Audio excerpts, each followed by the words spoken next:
Hey, how you doing? Today we are going to be reading from Psalm 126, our next Psalm of Ascent. I'll be reading from the NIV. When the Lord restored the fortunes of Zion, we were like those who dreamed. Our mouths were filled with laughter, our tongues with songs of joy. Then it was said among the nations, the Lord has done great things for them. The Lord has done great things for us, and we are filled with joy.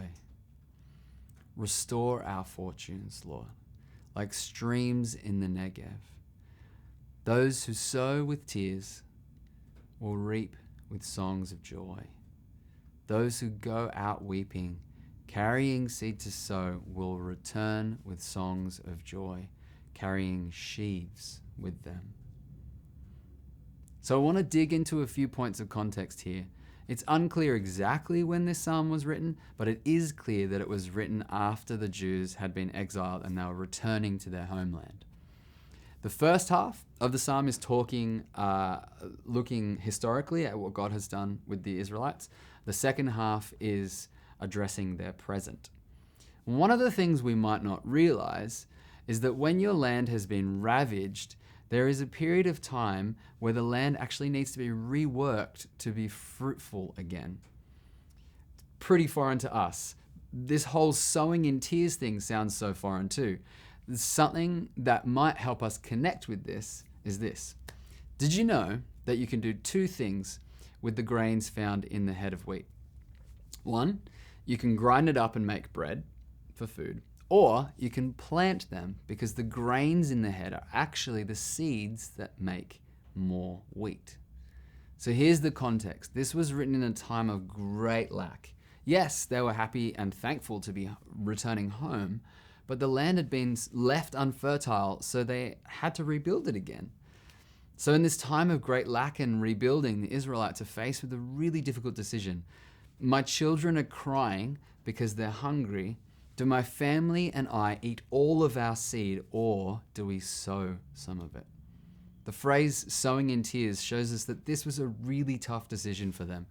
It was a real time of lack. This can be really difficult for us to connect with because we live in one of the most affluent countries in the world, in one of the more affluent times in history. And if you don't believe me on that, do you own a car? If you don't, do most of the people that you know own a car? Okay, case in point. But let's try and put ourselves in their shoes for a moment. You can't go to the grocery store to buy more food. You have to grow it yourself. That means waiting one whole year till harvest time to see the fruit of your decision. Your decision to sow your seed instead of popping it in your mouth. But there's a promise here.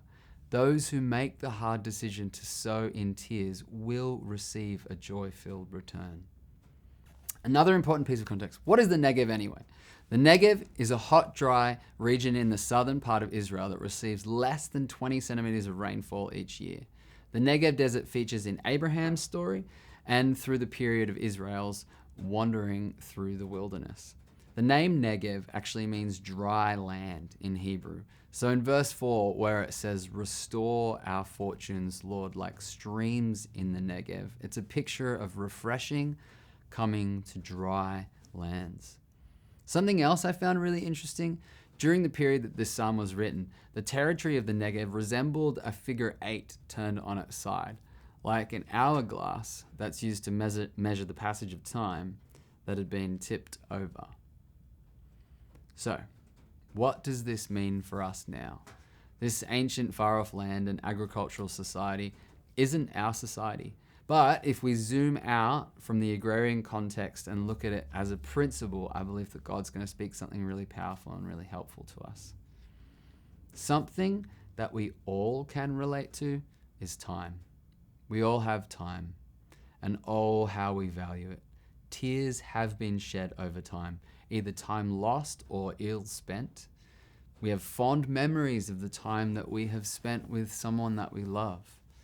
A question that I feel to ask us today is this: are we eating our time or are we sowing it?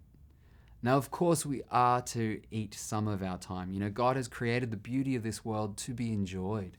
But when we eat all of our seed, we are left hungry.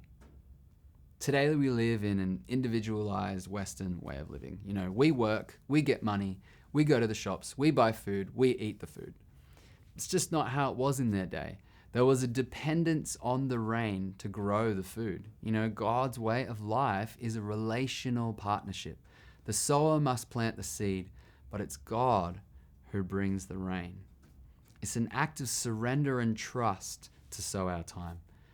We must trust God to bring the rain to water our seed, but He is the one who brings the increase, the harvest, the fruitfulness. But He's chosen not to do that without us. Another theme that stands out to me in this psalm is one of returning. Returning to the homeland, returning to fruitfulness, returning to joy. What is it that God is returning you to? After this video is over, I encourage you to take a moment to reflect on that. For me personally, God is returning me to wonder. The phrase in verse 1, "We were like those who dream," is like saying it was too good to be true. But it was true.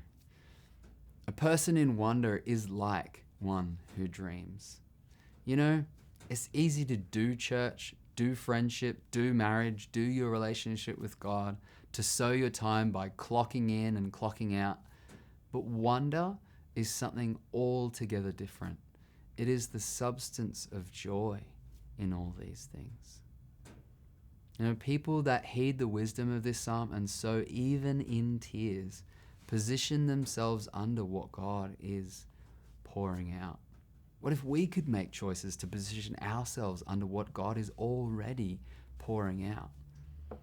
But what if that didn't look like it does in the Hollywood movies? You know, where it's inevitable. By the end of the movie, it's just going to all work out. You know, there's an establishing scene, there's a bit of trouble in the middle, and then it all works out by the end. And as we watch movies like that, when we're in the middle section of the movie where there's trouble, we lean on the expectation that it's all going to be okay because everything's just going to work out by the end. All you need to do is sit on the couch and wait for it to happen. But in an agricultural society, this would have been such a foreign concept to them. You know, man sows the seed and God waters it. It's a relational paradigm. It's not a consumerist one. If we choose not to sow, we do not reap. But as we choose to make those difficult decisions to sow even in tears, we can trust that He will bring the rain. We can become like those who dream again. I encourage you to take a moment right now to read over the psalm again and reflect on these questions. What is God returning me to? And what are the seeds that He's asking me to sow? Is it time? Is it something else? Bless you as you dig into that with Him.